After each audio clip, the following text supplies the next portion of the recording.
Welcome into NFL Kickoff Live. It's the best hour of football talk every single Friday. We'll go around the NFL, talk about every team and every game, and we'll get you local insight you can't get anywhere else but right here at Locked On. I'm your host, Tanitra Batiste. Alongside me are Jarvis Davis and Kyle Krabs. And, there was a Thursday night football game. At least one team showed up for most of the game. One team showed up for part of the game. But ultimately speaking, the Rams came out on top 30-22 over the Saints. And it's interesting because, of course, Jarvis, here locally, everyone's eyes are on it. For those who continue to talk about something Jarvis doesn't want to talk about, which is that the Falcons are still mathematically in this, believe it or not, whether you want to talk about it or not, that's just the reality of it. And so now, if you look at the standings, of course, you got San Fran at the top of the heap, Cowboys, Lions, Bucks, which right now, if the playoffs are today, they'd win the division. Then you got Eagles, and the Rams have moved into sixth place. Vikings are seventh, Seattle 8th, Saints 9th, and the Falcons are just behind them at 10th. So with that in mind, with that said, Jarvis, what are your thoughts, first of all, on how the game played out last night, and then secondly, on how it impacts the NFC playoff hunt? You know what? Just watching the game, I just love how Sean McVay call plays. I just love the like with emotions and Puka Nakua get him involved and Cooper Cup, Yeah. just using your go-to guys to get motion to try to get this defense to thinking, right? Maybe they can shift or maybe they can check into something that's going to be work out in your favor post snap. So I just love how the game was called and the way Matthew Stafford was playing football. I was like, man, because to be honest with you, T, I was one of those people that were blinded by the organization, the Detroit Lions, and how bad they were, and kind of try to put him in that category as well. But seeing the way Matthew Stafford played last night, it was just a beautiful thing to watch because you know what we've been paying attention to and what we've been seeing from an offensive standpoint. And I just think that it was just really cool to watch an offensive coordinator just go to work. And it was an enjoyable game from that standpoint. Yeah, and Kyle, when I looked at the game, especially in that fourth quarter, it was kind of interesting because, like you said, Jarvis, it kind of showed that Matt Stafford is a quality quarterback. And I don't know, Kyle, it's a rough go for the Saints, but I kind of like that they at least kept their composure and tried to mount a comeback. They fell short last night, but you saw some good things out of them trying to mount that comeback because they know they're in the playoff fight of their lives too. Yeah, I think the good thing for the Saints, if you're looking for silver linings, is this division is still very much up in the air as far as with 2 games for them, but 3 games for the other teams in that division left to play. It could break any which way. And knowing the NFC South, the most chaotic and unpredictable path is probably the one that's going to happen. But all things considered, I think the game last night really boils down to a talented team that has underachieved all season in New Orleans versus a talented in some spots, but extremely young and inexperienced in other spots team in the Rams that has excellent coaching. And I think coaching is the defining divide between these two football teams where Sean McVay, Raheem Morris, excellent coaching on both sides of the ball, excellent teachers, educators, and those guys getting all these young guys as this season has worked itself out. The Rams are playing their best ball now, where you look at New Orleans and it's just been 1 week is the high and the next week is the low, and you never know what you're going to get, even in a high leverage situation like this. And I think the Rams are sitting very pretty as a result of this game for their playoff outlook because they've swept the Seahawks, are behind them. They now have a head-to-head against the Saints. Somebody's going to win the South that they may not have to worry about.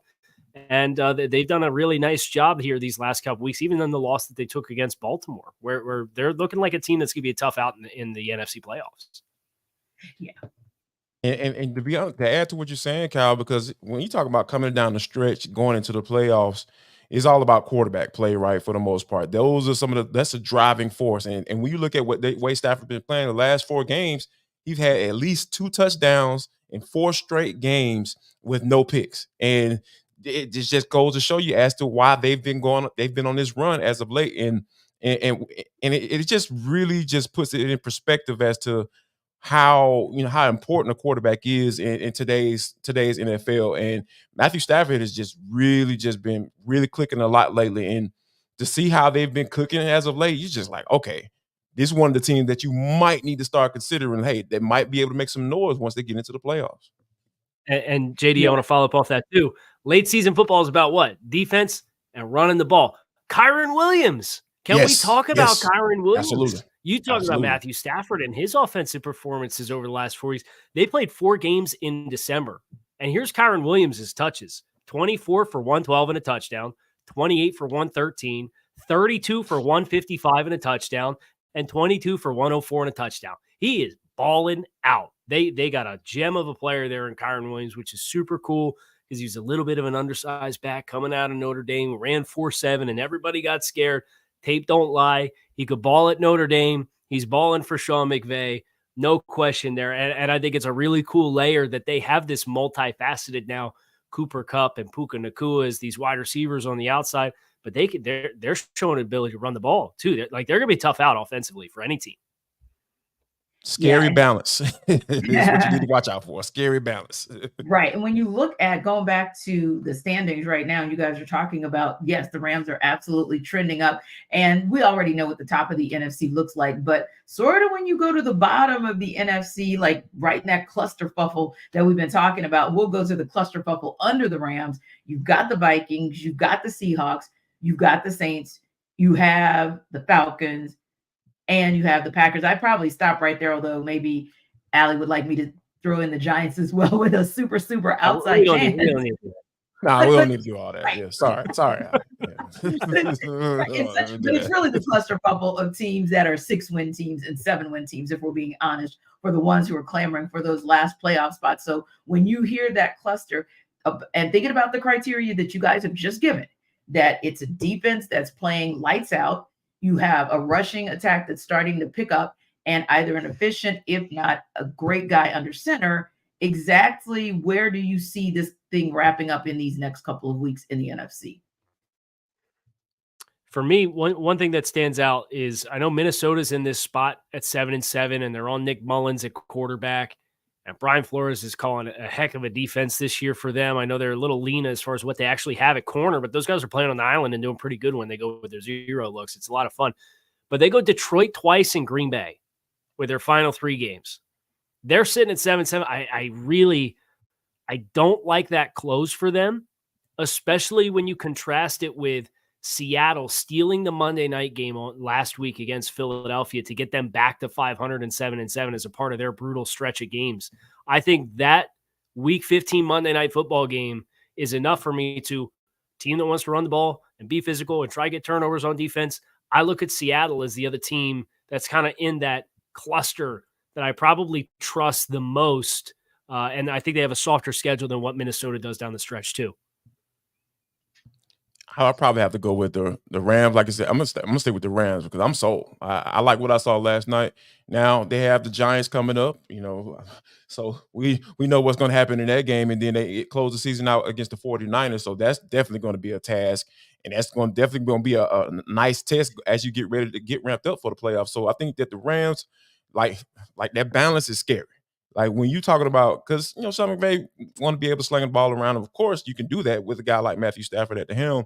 So when you find a guy like Kyren Williams to be able to balance out this offense, anytime you get a guy like Sean McVay, a two-way go on 1st and 10, that could be really scary. So I think that the Rams are the team to watch. And when you're talking about getting into this wild card conversation. Now, Kyle, when we switch gears over to the AFC, it's kind of a little bit clearer. At least we know the teams at the top. We know it's the Ravens and the Dolphins, the Chiefs, Jaguars, Browns, Bengals, and Colts. And then when you kind of look below that line, you've got Houston with the same record as the Colts, at least. But then, like you said, you start to look at head-to-head matchups. The Bills are surging. I don't even want to talk about the Steelers, but hey, they're still in there. Broncos are right behind them, and then we'll wrap that up right there. But ultimately speaking, Kyle, where do you think this race goes? And I know we're going to talk about the big game shortly for the Ravens and 49ers, so we'll leave the top of the AFC right there. But those teams that are clamoring at the bottom, where do you think they land? Yeah, I think Buffalo's the team that with their next 2 games, they got the Chargers tomorrow night, and then they get the Patriots. And the Patriots already beat them once this year. I promise you, they ain't going to let that team beat them twice. I mean, that's as bad of a loss as a team could take this season. So, and that was like Mac Jones's first career fourth quarter comeback came in that game too. So it was like extra salt in the wound. They have a tough game to close going to Miami to play the Dolphins. That's potentially, if the Dolphins drop one of their next two games, first place on the AFC East will be on the line in that game. So I think Buffalo's the team with the momentum that they have. They've put themselves in a position where I still trust them to make it, because you think about the Colts and the Texans, they play each other week 18. Somebody's dropping to 7 there. The Texans with Case Keenum got to play the Cleveland Browns defense this weekend. I don't like that matchup for them. I think the Colts going on the road to play the Falcons is a desperate team that dropped a bad game last week. I think there's a chance that they lose that game. Cincinnati still has to play Kansas City in addition to playing Pittsburgh and Cleveland with their other two games. So it's just like, again, I look at the schedule that's left to be played, and if the better team wins out, I think Buffalo's going to be in a position where they're at least 10-7, if not 11-6. They get to 11-6, they got a really good chance of winning the AFC East. So I think they're the team. They're the one looking on the outside right now, but they're the team that I have the most confidence in to be in the dance when it's all said and done. Yeah, and that's a great point, because with Miami sitting at 10-4, that AFC East is not out of the question for the Bills. Jarvis, your thoughts on the AFC in terms of who's kind of right there? I'll call them middling. I won't call them at the bottom, but who's middling and maybe can make their way up to get into or sneak into the playoffs. I like the Browns. What Joe Flacco's been able to do now. Granted, he had a 2-3 interceptions last week, and you was like, oh, okay, might be time for you to go back to that chair or that couch that you were sitting on before the Browns gave you a call. But I think that if you're looking at the remaining schedule, like Kyle pointed out, like you got the Texans, you got the Jets, and you got the Bengals. So that's a pretty favorable schedule to close out the season. And I think that with that defense leading the way, and as long as Joe Flacco don't throw 2 and 3 interception games out there and make a couple plays and make a few throws like he did last week against the Chicago Bears, I feel like they'll be that team to be able to snag a wild card spot as well. Yeah, I think it's one of those where we always talk about the good guy and the bad guy. And for the Browns, you want not bad Flacco, because bad Joe Flacco was the first half, but good Joe Flacco showed up in the second half, and that kind of saved things for them. And those are the kinds of situations where you look at that second half and you say, man, KC, those types of moments might even save your season.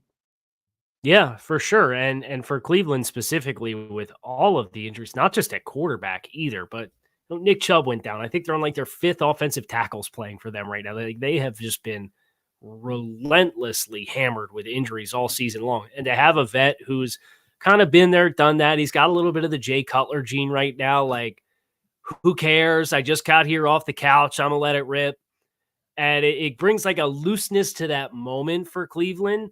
And you can tell and you can see it. And I think that one of the underrated storylines of the Joe Flacco Cleveland Browns marriage is that he played with Elijah Moore last year in New York with the Jets. And that chemistry, I think, is kind of one of these underlying little advantages that has helped this thing to work as well as it has. So I'm fascinated by that team. They play excellent team defense. They're one of the best defenses in the league. And Flacco gives them, I think, a little bit of a wide openness to their offense that just kind of adds that little extra layer that they could be a tough out for anybody. And I agree, JD. I think they're certainly in the playoffs at this stage based on who they have left to play.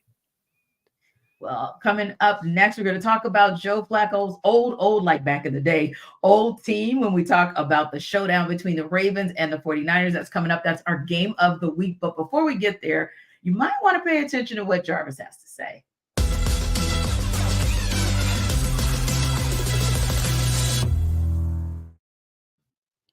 Guys, Jarvis Davis here for Prize Picks. This episode of the NFL Kickoff Live Show is brought to you by Prize Picks. It is the largest daily fantasy sports platform in North America. Yes, big deal for big people and for a big platform. Yes, Prize Picks. You need to go there right now. PrizePicks.com/LockedOnNFL. We are the easiest and most exciting way to play daily fantasy sports. It's just you against the numbers. Instead of battling against thousands of other players and pros and sharks and bots and AI and whatever else people want to throw in there, you can just pick more or less than on the player stat projections, and watch the winnings roll in. It's just that easy and just that simple.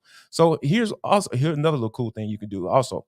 With the basketball season here, you can now pick combo projections across football and basketball from the Specials League, a league created specifically for combo projections that includes 2 or more players from different sports or leagues. For example, you can get LeBron James and Travis Kelce at a 10.5 combo of 3 points made plus receptions. It's really, really cool. You need to check it out right now. So all you got to do, guys, go to prizepick.com/lockedonnfl.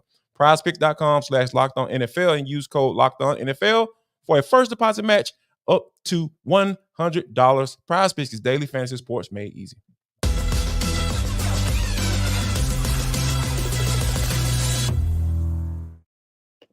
Well, guys, we will have to wait until Monday night for this one. After all the presents have been unwrapped, maybe a little too much eggnog or the brown liquor, but I won't go there. Then we will get the game of the week between the Baltimore Ravens and the San Francisco 49ers. Will this game decide who wins the MVP? Because both Lamar Jackson and Brock Purdy are near the top of the list and in everybody's conversation. Here to break this one down is Locked On Ravens host Kevin Ostreicher. He joins Locked On 49ers host Brian Peacock.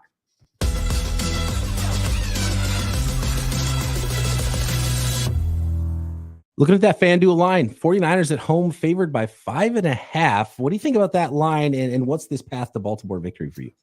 I think it's about right. Maybe I do 3, 4, but it's going to be close. I don't expect a blowout either way. I think when you have these two teams, they've both played really well this season, as evidenced by their record and their place in the standing. But in terms of a path to victory, I think for Baltimore, it's starting fast. And the Ravens haven't really played from behind a ton this year. Did it against Los Angeles in week 14 and did a good job of kind of hanging in there. But it's not like they've been down by 18 points in a game and had to come back from that. So if they can, in any game, right, if you get out to a 14-3 lead or 10-0 lead, it can really help your chances, especially with the way this Ravens defense is playing. Now, the San Francisco offense is going to be the toughest task they faced all season, but Baltimore's defense has shown that they can play with a lead. And Baltimore's offense, I think you were expecting from that Greg Roman to Todd Monken exchange on the offensive coordinator side of things. Oh, the Ravens are just going to throw the ball a ton and they're going to do away with the run game. Well, they've actually implemented a lot of what Greg Roman has done, and they've been, as we talked about, they're the second best rushing team in the league in terms of yards per attempt. So if they can control the clock, be good in the red zone. The thing with Baltimore's defense is that deep touchdown on Sunday night to Jamal Agnew that Jacksonville had might have been the first deep shot touchdown they've had all season, because what Baltimore does is it's almost like the bend don't break mentality, where they'll let you take short stuff, they'll let you take intermediate, but you are not going to beat them deep. And then they tighten up in the red zone. Their philosophy is if we can hold the opponent to either a field goal or no points on every single drive, we trust our offense enough, headlined by Lamar Jackson, to go score more than that team. So for Baltimore, it's not breaking, not giving up deep stuff. And of course, defending the screens and all the things that San Francisco does so well, because this is an offense unlike anything they've seen this season. So it's going to be a test all the way around. These teams are so similar because Croc and I have talked about it all season long. We're doing our keys to victory, and it's like, play that bully ball, get out in front, because these teams are, and it's not a bad thing to be a really good front runner. And both of these teams are really good front runners. You get the lead, and then you're a good running team, and then you have your whole playbook at your disposal, right? And that's what makes Kyle Shanahan's team so tough to defend against. So you don't want to get one dimensional and get down early. I think that one's huge in this game for me. I've got the 49ers. I'm going to go 6. I'm going to say they cover it by 0.5 point. I'm going to go 30-24 in this one. And if it does come down to field goal kicking, though, obviously the Baltimore Ravens have the advantage over most teams there. And that would be interesting to see the rookie come up. The rookie missed a game-winning kick earlier this year against the Cleveland Browns, and the 49ers lost that game. It was their first loss of the season after Brock Purdy actually led a potential game-winning drive, but they missed the kick to go win it. We'll see if the young man, if it is one of those close games in prime time, is up to the challenge there. So that'll be interesting. But these teams are so similar, and I can't wait to see how this plays out. And yeah, look, 1 seed might not exactly be at stake in this game, but MVP might actually be at stake here. So it's a fun one. I can't wait for it, man.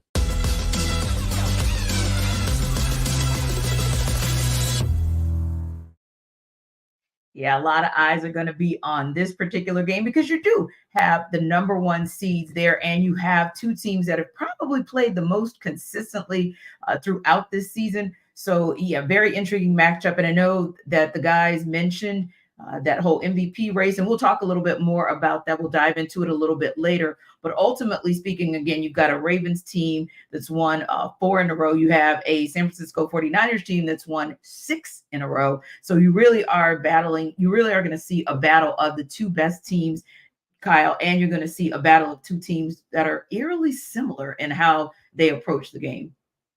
Yeah, I think the speed on defense for San Francisco gives them a really good chance to kind of contain some of the explosiveness of the Baltimore offense, be it Lamar Jackson, be it Zay Flowers, be it whoever's back there in the backfield at any given point in time. Obviously, they just endured a big-time loss in their offensive backfield in this past game with Keaton Mitchell going down with a knee injury, which is a big loss for them. I think he could have been a guy that would have really had a nice extra dimension for Baltimore down the stretch. And instead, this San Francisco defense is just so tough, and their linebackers with Warner as instinctual as he is, and Greenlaw with how explosive they are on the second level, it really gives them a unique advantage when they play team defense to have so much speed on the second level. They got pass rushers they can get after it. They got guys they can win in the trenches. I don't think Baltimore's really going to be able to bully them. So as I look at this game, I look at the San Francisco defense, all the eyes on the offensives and the quarterbacks and all the yards and all the points. I think the defenses are going to tell the tale of this, and I really like what San Francisco is going to bring to the table. Yeah, this is so interesting. I feel like when they talk about how I love how the guys talk about how these teams are so similar, because like when you just named off Greenlaw and Fred Warner, the immediately came to mind Patrick Queen and Roquan Smith popped in my head. I was like, oh my God, these dudes, this is crazy how these teams are built. So I think the defense is definitely going to be the catalyst for who wins this game. And I think that this is a type of game that you're gonna really understand what it means to have guys on that second level of the defense out there making plays for you, commanding the defense and being able to respond to what they are seeing out there on the field, because the adjustments are going to be made. We understand that. We know what Kyle Shanahan brings to the table. We know what Todd Monken brings to the table. This dude is calling plays himself, to talking his way, or calling plays to the point that he's probably going to be in conversation for a head coaching job. At least, and he has his quarterback in those MVP conversations that we're going to talk about a little bit later on. But I just feel like this is the type of game where that's going to be who we're talking about after the game. I know Lamar and Purdy, I understand that matchup, but I love this matchup of these defenses and how they're going to respond to these offenses, because I think that's going to be the key to who actually win this game.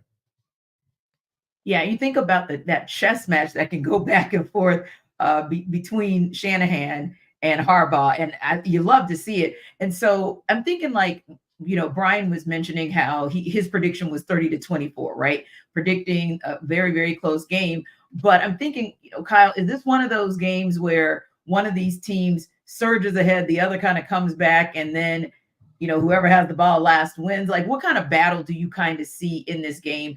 And maybe give me an X factor other than, because we already know, like you guys said, we already know who the keys are to this game on defense and offense, but give me an X factor for whichever team you think is going to win the game. Yeah, I think Baltimore's X factor is probably Kyle Hamilton, just with all the different places that he can line up and play. JD talked about the speed on the second level with Roquan Smith and Patrick Queen, and if anybody's going to match linebackers with San Francisco, it can be Baltimore. But that nickel player being Hamilton, who can play high, he can play in the slot, he can play on the second level, he can play on the edge. When you play a team like San Francisco and they like to go heavy, they'll go 21 personnel, they'll go 12 personnel. They'll put tight ends out on the field, they'll put a fullback out on the field, they'll put multiple backs out on the field. To stay and have a guy like Kyle Hamilton who can provide you answers for as many different personnel groupings without having to run a bunch of guys on and off the field to try to match is really, really helpful. And I think if Baltimore is going to take care of business, Kyle Hamilton's going to have to not only play a good game, he's going to have to make some splash plays for Baltimore against San Francisco's offense. And to answer your original question, Tanitra, I think this is a little bit more of a slog. I don't think this is a wide open game. I think this is a close to the vest. I think this is 20-17, 24-20 type of game. I'd be surprised if somebody hit 30 on Monday night. I was thinking the same thing. I thought that the 30-24 was kind of a little bit like pie in the sky because, in my mind, and I don't know which way it goes, but that 24-20 just keeps ringing in my head that somebody in the end is going to make that play, and the other team is simply not. And it's going to be one of those inside the 2 minutes. Somebody has an opportunity to win the game, but somebody else is going to have the opportunity to keep it close or close it out. So, okay, to be fair, Kyle, since we gave one team the opportunity for you to give the X factor, we'll take the other X factor from the other team as well. Well, I would have to go with George Kittle. I think Kittle is a guy that you have to take a look at and say, okay, this is one of those games where, because Kittle can be up and down, because I know this for a fact because I have him on my fantasy football team and I've had to bench him from time, So I'm just like, all right, I'm starting Sam Laporta. That's what I'm going with, with this whole situation. So I think, but this is the type of game that when you have so much attention being paid to a guy like Deebo Samuel, and what they're trying to do in the run game standpoint, you're going to get all these motions and different looks on pre-snap from Kyle Shanahan's offense. I just really feel like this is the type of game where, hey, let me go find this tight end, let me get this guy involved, because I know there's some game-breaking opportunities that he's going to have with all the attention being paid to every other aspect of this offense. So I feel like this can be a game that George Kittle can definitely be a big X factor for the San Francisco 49ers to get this win. KC, what's that one weakness that nobody maybe talks about, like a sneaky weakness of the 49ers that the Ravens can take advantage of? And I know they don't really have a lot of weaknesses, so that one kind of makes you think. The health of Trent Williams. I think the offensive line is so different when Trent's not on for them. So, yes. And not that you're going into a game trying to hurt Trent Williams or anything like that, but like if you had to ask me how this game plan could completely go sideways very quickly, it's if Trent Williams were to hypothetically get banged up and to miss time. I feel like you really have to scramble against a Baltimore defense that has Jadeveon Clowney playing the best football that he's played in a really long time.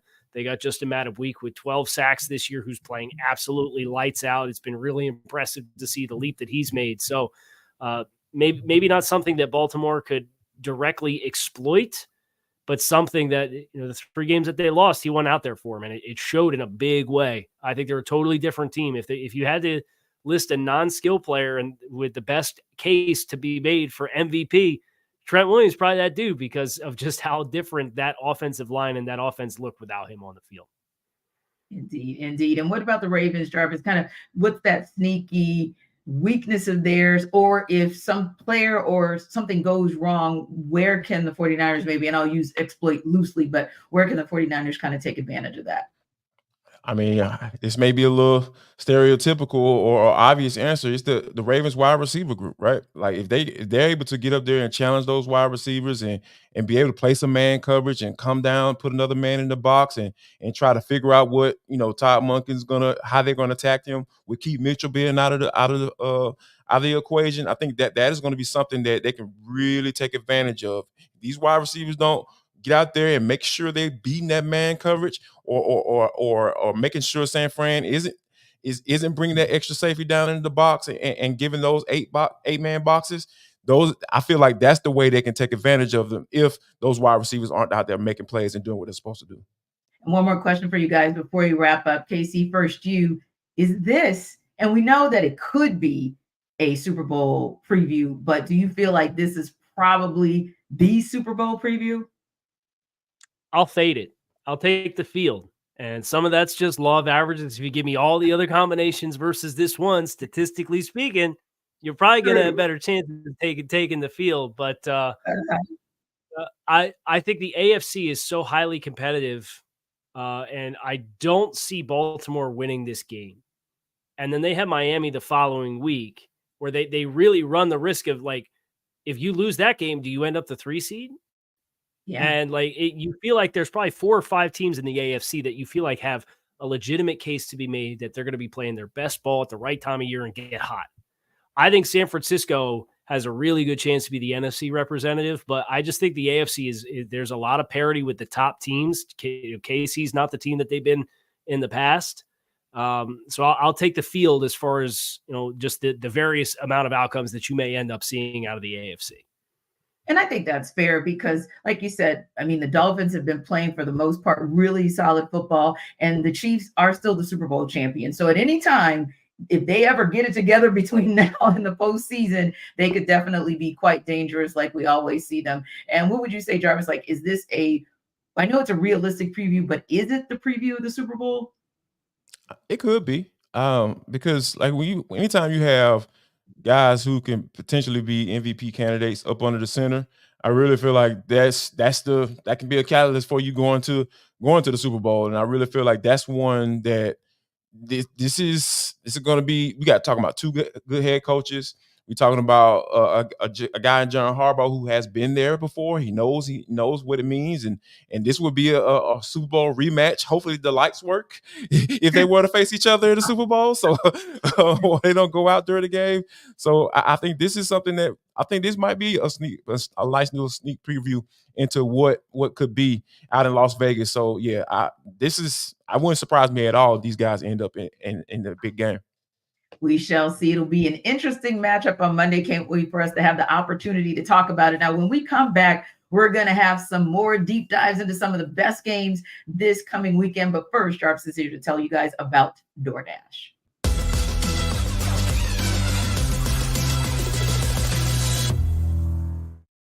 Man, hey, Jarvis Davis here for DoorDash. This episode of NFL Kickoff Live Show is brought to you by DoorDash.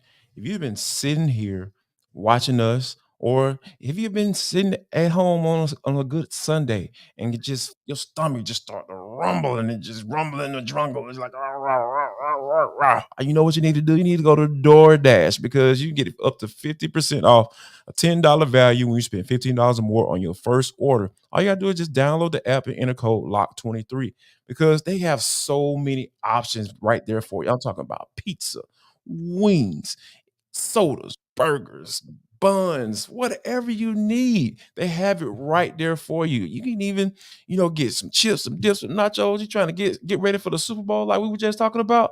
All you got to do is just go to DoorDash and they will get that thing right to your house. Get some groceries too. Because I know I just ordered some groceries the other night on using DoorDash because I didn't feel like going anywhere. So you can do the same thing. So all you got to do, guys, take advantage of this amazing offer that's 50% off up to $10 value when you spend $15 or more on your first order when you download the DoorDash app and enter code LOCK23. That's code LOCK23, subject to change, terms apply.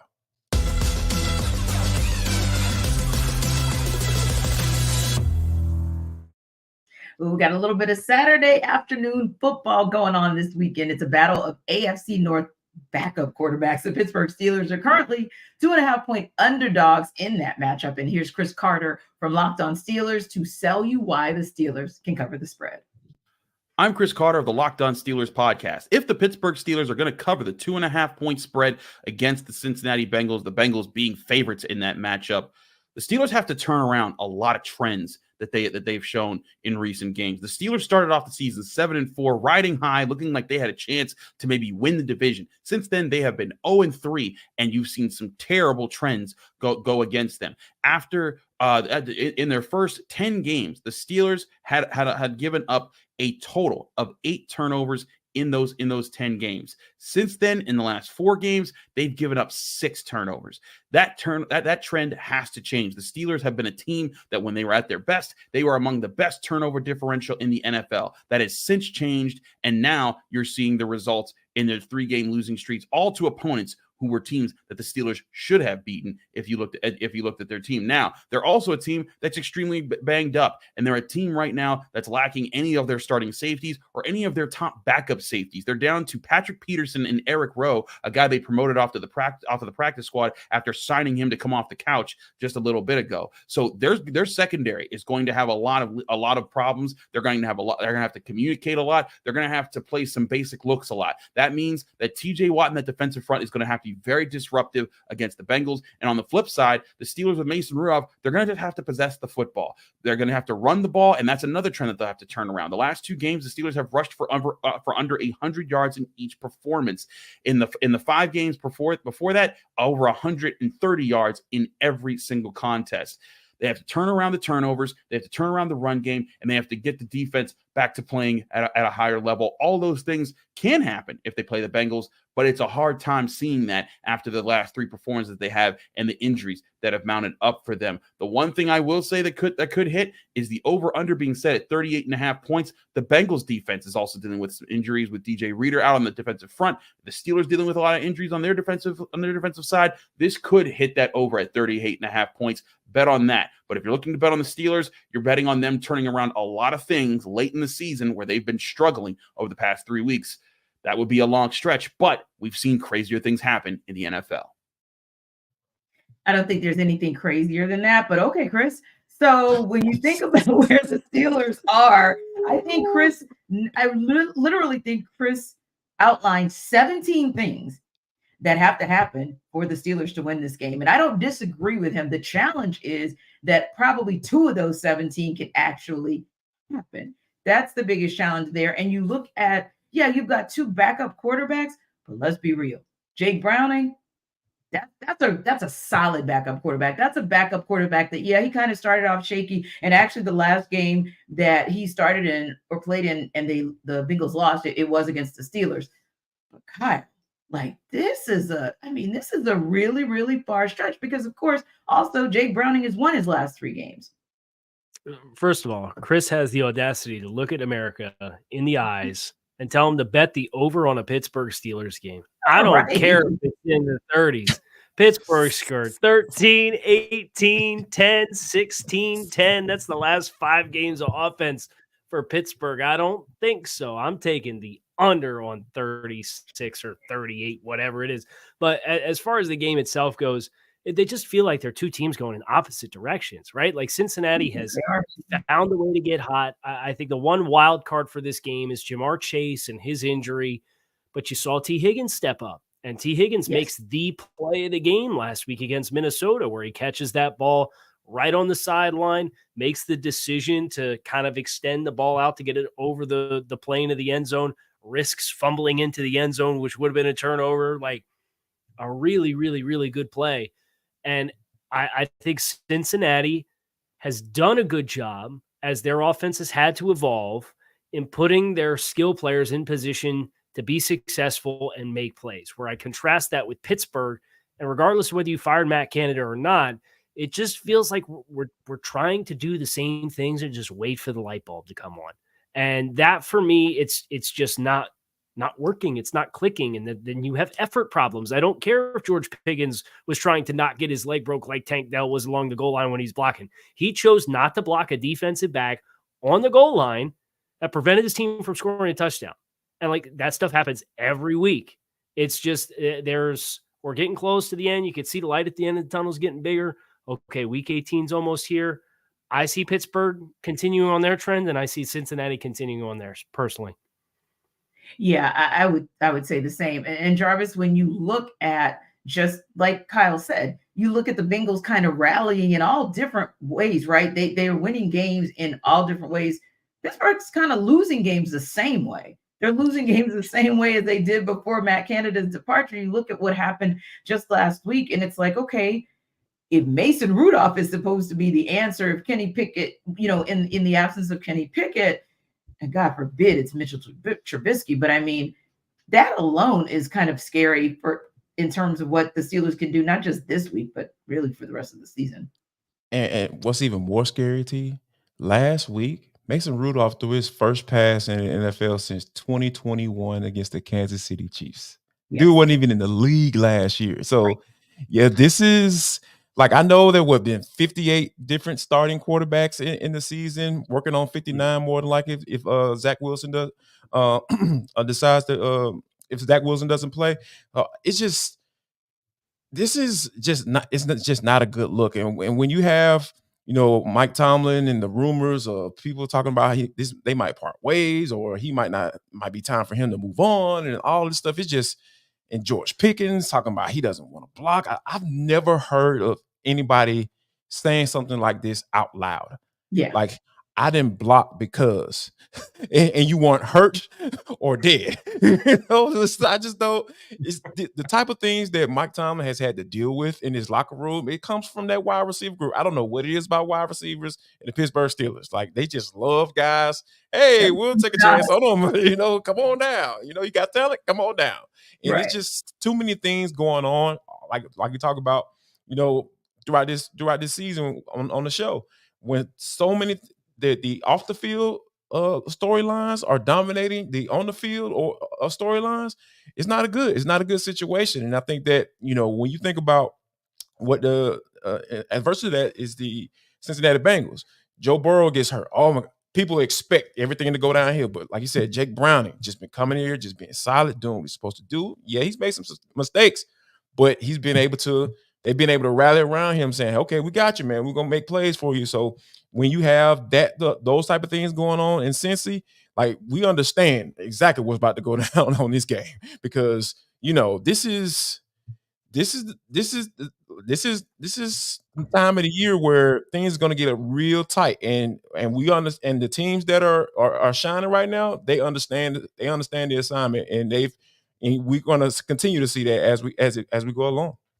Yeah, and you mentioned backup quarterbacks. There's another game there. The Houston Texans, they're hosting the Cleveland Browns this Sunday. That's a game that won't feature Deshaun Watson, of course, maybe not even featuring CJ Stroud. So it should be interesting that we might have yet another game where we're having backup face backup.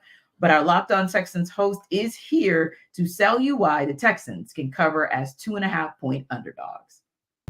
Hey, everybody, I'm John Hickman with Cody Davis of the Locked On Texans podcast. And what are we talking about right now? We got 2 minutes to tell you how the Houston Texans can beat the Cleveland Browns at home at the NRG Stadium this Sunday. Cody, for me, you know what it is? It's creating pressure up the middle on the defensive side of the ball. The Houston Texans, Malik Collins and Sheldon Rankins have combined for 10 sacks and 64 pressures.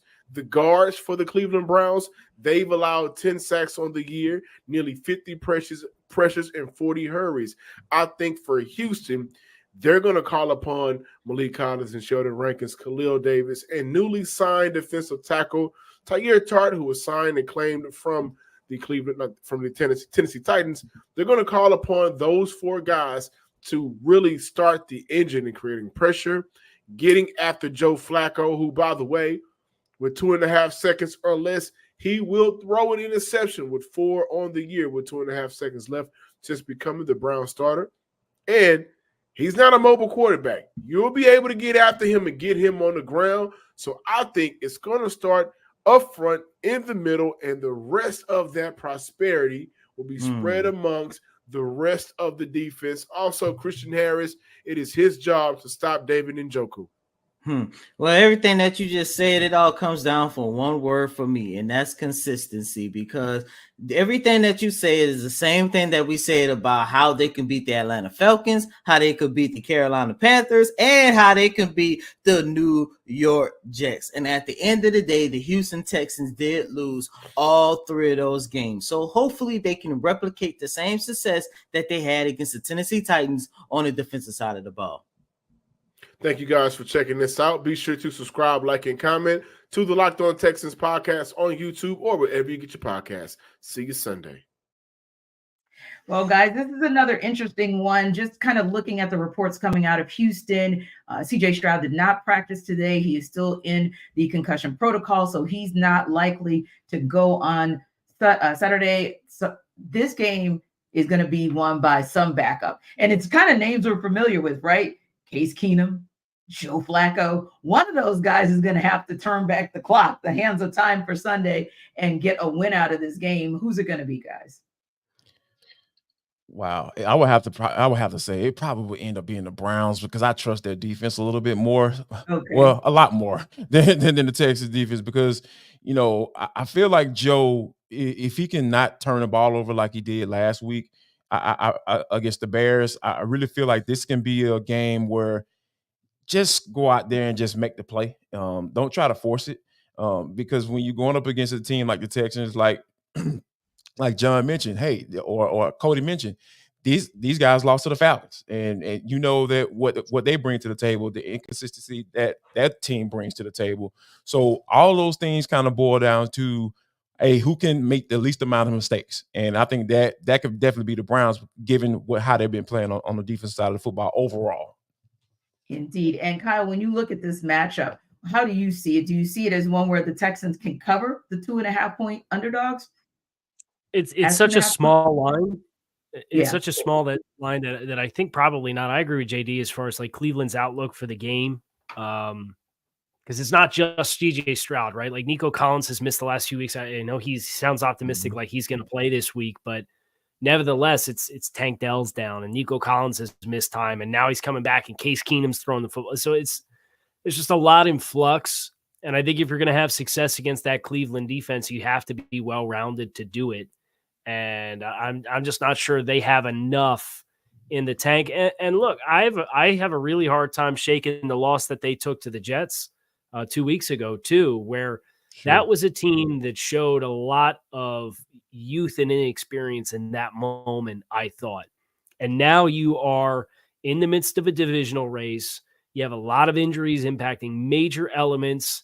You got a team in Cleveland that I think has a little bit more in the way of experience. That defense has been together longer. Joe Flacco at quarterback. Obviously, Case Keenum is an experienced player too, but it just feels like that Cleveland has a reason to play looser, where Houston, I worry about that element too, where they got to about halftime of that Jets game and they just looked like they wanted to go home. And something like that, they got a reprieve because of the way the division has broke for them, but I have a hard time shaking that, and I'll be very impressed if they're able to come out and not only cover the spread, but win the game. Indeed. Now we got two top-tier teams facing off Sunday afternoon. It's the Cowboys and the Dolphins. The Cowboys are 1.5-point underdogs in that game. Here's Marcus Mosher to tell you why the Cowboys can cover that spread. The Dallas Cowboys are 1-point underdogs against the Miami Dolphins heading into Week 16. I am Marcus Mosher from Locked On Cowboys to break down how the Cowboys can win this huge NFC-AFC battle. The Cowboys last week only scored 3 points in the first half against the Buffalo Bills. If they're going to want to upset the Dolphins here, they're going to have to get off to a quicker start. This is something that Mike McCarthy and Dak Prescott have been really good at doing on that side of the ball for most of the year. They've gone right down, scored touchdowns on their opening drives several times this season, but they haven't had the same type of success on the road. Expect that to change in Week 16. I fully expect the Cowboys to be much more aggressive on third and fourth down. They're going to want to get points on the board early in this game to help their run defense out. They just allowed over 250 yards on the ground to the Bills last week. The Dolphins have an excellent rushing attack. They already have 27 rushing touchdowns from their two running backs. The best way to take them out of the run game is by forcing them to pass the ball and to get into a negative game script. The Cowboys are unbelievable when they know that teams aren't going to run the ball and they can only throw the ball. So expect the Cowboys to do everything in their power to try to get an early lead in this game. I expect them to run blitz early, but look for the offense to be the ones that's the more aggressive unit, especially earlier in this game. If that doesn't pay off, the Cowboys could be in a little bit of trouble in Miami. Should be a fantastic game. Can't wait to see it. Two of the highest scoring offenses in the league on Christmas Eve. Should be amazing. I am Marcus Mosher from Locked On Cowboys. All right, Kyle. We know what happened against Buffalo, and we know that the Cowboys aren't going to stink it up 2 weeks in a row, but can they reset enough to take on this AFC East team and the Dolphins and get a win? Well, I think the thing to watch here is the Tyron Smith injury, which kind of came out of nowhere this week. He has not practiced at all this week. And I know Mike McCarthy went on the radio down there today and said that Zach Martin, who was their all-pro left or right guard, who was injured and left with a deep thigh bruise against the Bills, was closer to playing this week than Tyron Smith was. So you add all that up, and now it's, Tyron Smith done practice Wednesday, Thursday, Friday. That's a bad trend. And it's a back. And Tyron's had some back issues for an extended period of time. So that's what has me really leery for Dallas. Miami has their own offensive line injuries. Robert Hunt, who's been a Pro Bowl caliber player when he's been on the field, is confirmed out by Mike McDaniel this week. Right tackle Austin Jackson is questionable. He left the game last week against the Jets with an oblique injury. I will say that Kendall Lamb, their swing tackle, has performed very admirably. He's played an extensive amount, stepping in for Teron Armstead on the left side. He played well against the Jets when he had to play on the right side. So these trenches and the injuries, I think, really shape and change the perspective of this game. The other one that stands out to me was an injury that the Cowboys did not have at their disposal last week as well, which was John Hankins, their nose tackle. So they're missing like 4 linebackers off the depth chart with injuries right now. They got a safety playing one of their starting linebacker spots, and now you don't have your nose tackle. So you can run blitz, but Tua Tagovailoa is one of the more proficient quarterbacks in the NFL against the blitz, just because if you're taking bodies out of coverage to try to pressure, it gives them more space to operate and more space to work. So I'm worried about Dallas's perspective with the injuries that they have to take advantage of where Miami has traditionally been weak, even though Miami has injuries of their own. I like Miami in this game, but when I did the crossover with Marcus yesterday, I picked them to win by 1 point. So technically Dallas would be covering in that spot. So I guess they can have their cake and eat it too. Indeed. So Jarvis, did you cover the spread? Wow. I don't think so, because I don't trust this team on the road. They're a below average team on the road. They're undefeated at home. If they were playing this one in Dallas, yeah, I feel like they'll wholeheartedly cover. But this is a different team when they're going on the road, and I think that, you know, when you talk about what Tyron Smith brings to the table with his injury, and Zach Martin potentially is going to play. But I think that, you know, that says something about this whole running game. I understand what Dak Prescott has been able to do, but I will continue to pound this home. No pun intended. Like, you have to be able to run the football. You have to have some balance when you're out on the road, because trying to sling it all around the yard, because that's what when you're doing those type of things, that involves communication between your guys on the outside, right? And if you can't get that check, or if you see something and he can't communicate that because it's so loud and because it's so much going on when you're traveling on the road, like there one little thing can mess that up. But you know what can't mess up that is turn around and hand that bad boy off. Hey, you going left or right? Is it zone or gap? Which one we doing? So, and it's just so much easier to be able to orchestrate an offense, to be able to and put drives together to put points on the board when you have a two-way go on offense. And I think that they for some reason they just haven't been able to do that on the road this year. So yeah, I really feel like they won't be able to cover the spread. Now, when we come back, it's back to our MVP conversation, but that also means for now, it's time to talk Prize Picks.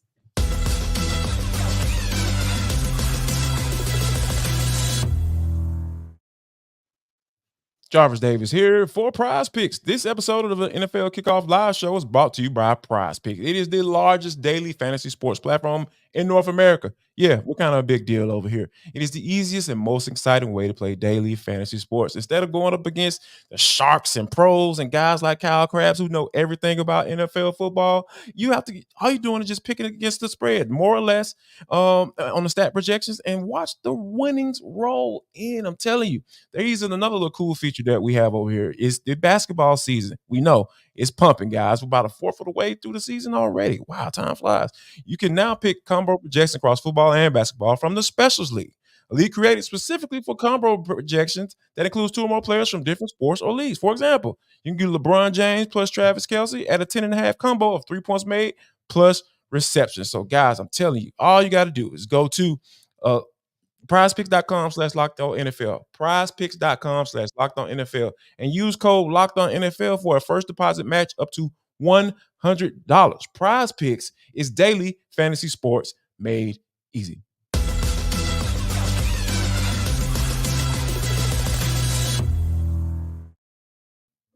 You know, guys, from week to week, the MVP race changes, who's at the top, who's got in second place. But for the last week or two, it's been Brock Purdy and Lamar Jackson, the 1-2 punch, depending on which side you fall on. But then you look down the list and you have Christian McCaffrey, Dak Prescott, Josh Allen is back in that conversation. Tua is still in that conversation. Tua Tagovailoa, as well as Patrick Mahomes, and kind of on the outside chance, especially with what's going on with the Eagles of late, is still Jalen Hurts, Trevor Lawrence, and Tyreek Hill. But I want to first go to this, guys, because I know we can talk ad nauseum about Brock Purdy and Lamar Jackson, and we will talk about them to wrap up. But when you look at that, or you think about the list I just shared, or even others that you kind of heard are in that conversation who are non-quarterbacks, who is the most deserving non-quarterback for MVP this year?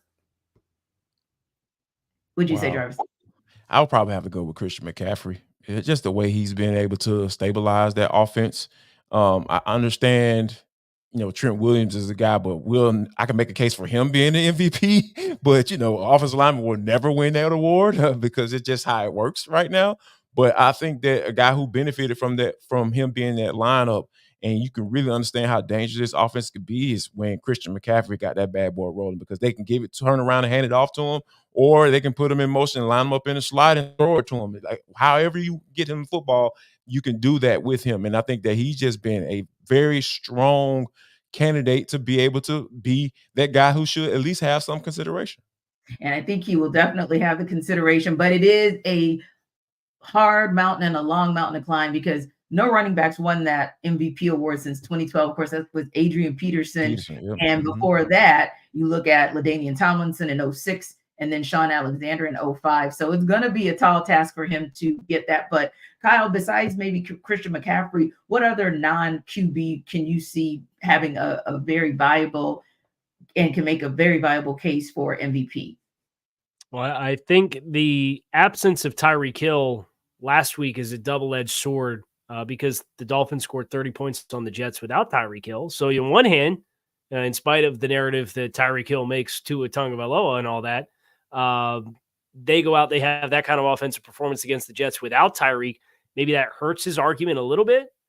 But if he does end up getting 2,000 yards, and it sounds like he's going to be a go against the Cowboys, now he's doing it in 16 games. So he doesn't even have the argument against him that he did it in 17 games with the extra game. So that'll be really interesting for me is if he does make this push for 2,000 and he sets an NFL record and it's an all-timer and he did it without the extra game, I think that's the argument. He needs about 153 yards per game on average. So it's a healthy amount, but Tyreek's putting up numbers big time in some big time moments too. So I wouldn't say it's impossible. I would agree with JD though, just because 44% of San Francisco's touches from scrimmage are run through Christian McCaffrey. Almost 50% of their touches from their skill players goes through one guy, and he's been as outstanding as he is. So I would agree with JD. It's probably McCaffrey, but I think the unique circumstances of Tyreek Hill and the injury kind of give him a compelling argument to be another name in that conversation for non-quarterbacks.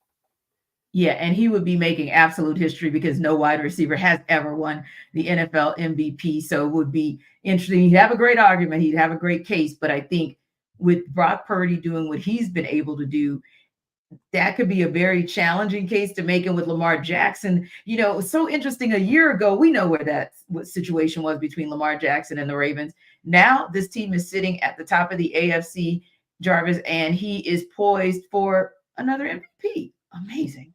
Yeah, and I think that if he has another game like he did last week, almost rushing for 100 yards and making, like, just wowing us like we're used to seeing him, like we used to seeing him wow us like on every Sunday, it's going to be very interesting to watch, because I really feel like, I know Brock Purdy has a really good case to be the MVP, but when you have a guy in Lamar Jackson who's been in these conversations before and been that guy before, it just makes it easier for people to say, hey, you know what?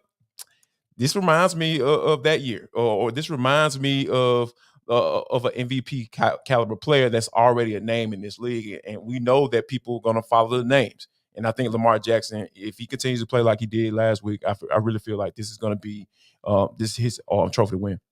Casey, close us out. So does the NFL run it back to 2019 and Lamar Jackson takes home the award, or does Mr. Irrelevant, a guy who nobody could have seen doing this, not even those of us who have seen what Tom Brady was able to do, could have stated that they thought this was what Brock Purdy was able to do?